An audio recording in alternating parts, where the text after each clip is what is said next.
Okay, so let's go into our middleware file. We've already got our logger middleware implemented. We're going to create a new auth middleware. And it's going to be very similar to this. It's going to return a function that accepts the next HTTP handler and returns a new HTTP handler. Okay, so what we're going to do here is we're going to provide our JWT manager so that we can parse and validate the JWT token. We're also going to provide the user store, I think, because I want to verify that the user is present and actually a valid account in our system. So this may be optional, but I'm going to go ahead and add it anyway. So we'll pass in the user store. And what we're going to be looking for is a authorization header. So first things first,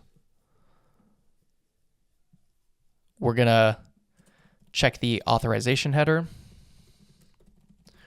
Since we're adding this middleware on our entire handler, this is going to actually run for all routes. And I actually don't want this to run for any auth related routes because I don't want to require JWT authentication if you're signing up or signing in. So what I'm going to do is say if strings.has prefix the request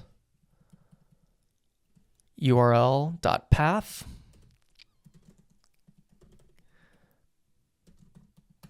then I will just go ahead and call next.serve HTTP and return. Otherwise, let's go ahead and extract the authorization header and make sure that the token is valid. So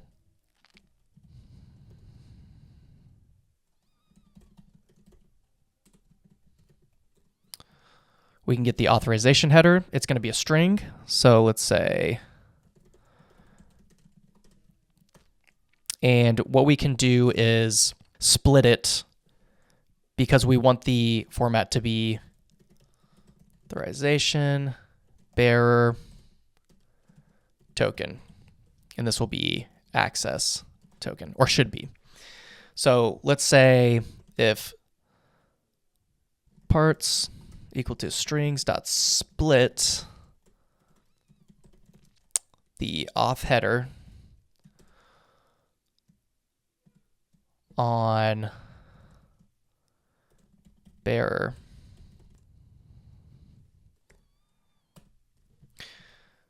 Then I'm going to assign that to our token. And then token will be equal to parts of 1 if we have 2 parts from this split. Okay. If token's equal to an empty string, let's just go ahead and return and say that the status is unauthorized. Otherwise, we can go ahead and parse the token. I don't want to do all that. I want to do JWT manager, parse the token.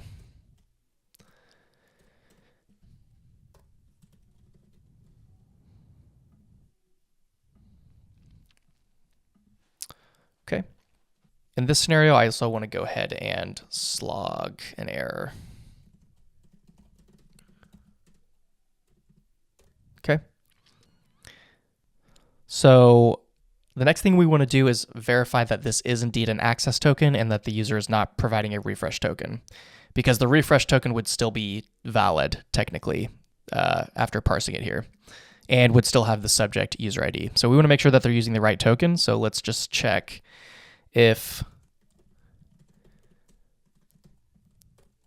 is access token. Let's pass in the parsed token.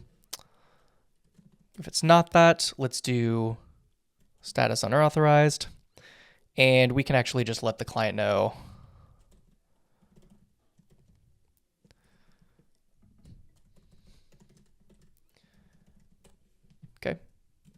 Now what we need to do is actually extract the subject from the token, which will be the user ID.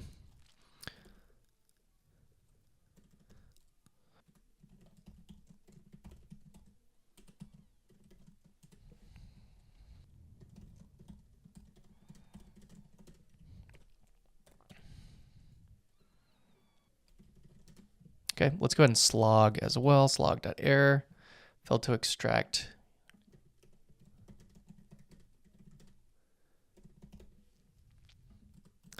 Say user ID error. We're going to go ahead and make sure that the user ID converts to a UUID. UUID parse, and we'll pass in the user ID string. If error is not equal to nil.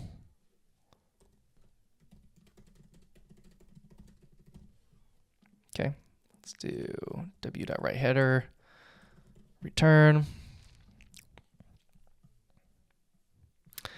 And now I'm just going to make sure that the user exists in our database.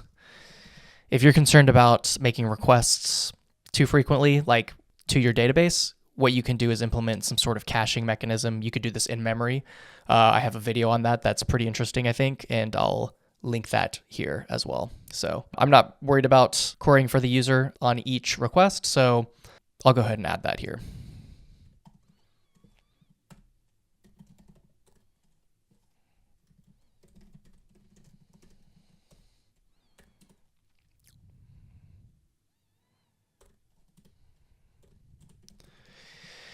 And now what I actually want to do is store the user in a context so I can reference that information later as needed. So I can just say func with user.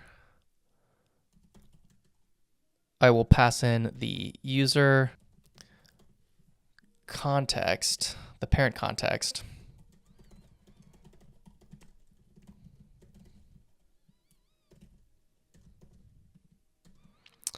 And we'll return a new context, and then we'll just say type user context key.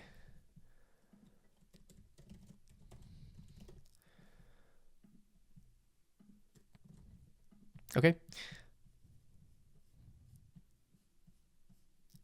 So now I can do next.serveHTTP and invoke the next request, but annotate the context with the user information. So now in the future, I could grab the user from the context in this request lifecycle.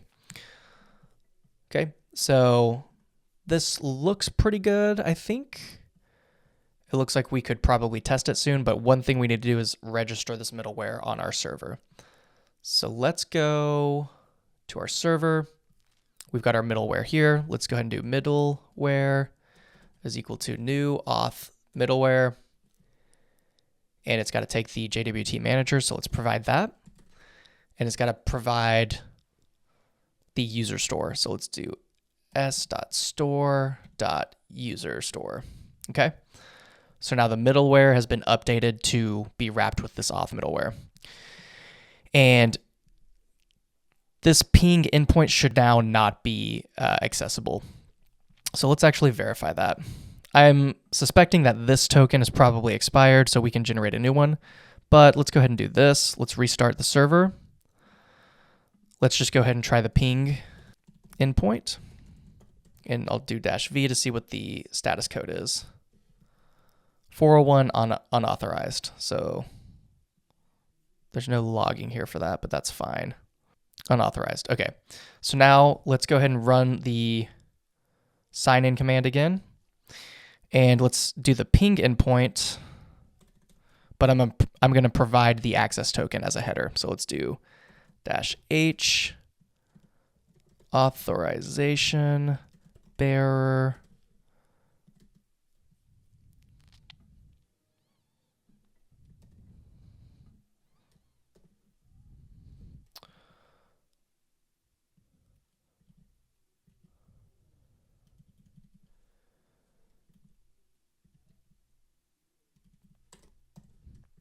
Okay, curl-h, authorization bearer, provide the access token, ping, and we've got Pong back. Okay, that's good. So now this works. Let's see what happens if we provide the refresh token instead. We should hopefully get a message back that validates that it's checking if it's a access token. Okay, not an access token, so that's good. This is working as expected. Okay, so now we've got our middleware created for authenticating our users. We can specify that certain endpoints need to be protected and others do not. Right now, we're just specifying that anything prefixed with auth is not going to be authenticated.